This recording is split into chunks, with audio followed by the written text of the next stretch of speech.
Central Texans are connected to Fort Hood in many ways, each with a unique story to tell. 25 News reporter Adam Schindler tonight introduces us to one Army vet in Killeen and this week's Faces of Fort Hood series.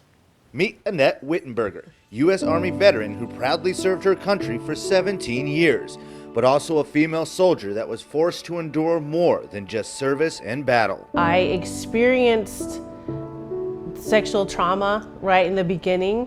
I didn't really understand that whole thing because we didn't talk about it back then. And so I learned how to hide it and then just try to continue on. Nearly 2 decades in uniform and war added to that trauma, leading to PTSD, and that led her to share her story in the form of a book and podcast aimed at helping those who suffer as she did. Now I try to create a safe space for anyone to talk about it and to feel like they're not alone and that they can't let that define who they are, because it's very difficult to try to live your life without shame and blame.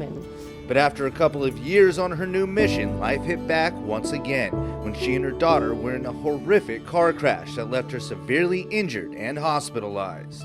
I was driving her to college and we were hit head on and flipped 5 times and I had 6 surgeries, was in the hospital for 5 weeks, learned how to walk again, all that stuff. But for her, that accident only served to reinforce her passion to help others suffering from any form of trauma. I try to do a lot to help others.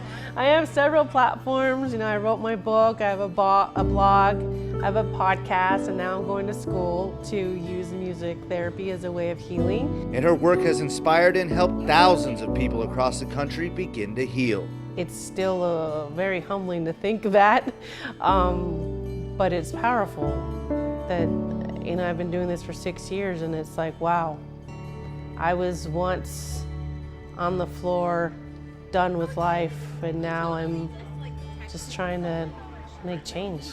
Annette is a U.S. Army veteran who experienced unimaginable trauma but chose to take that trauma and turn it into a way to help others.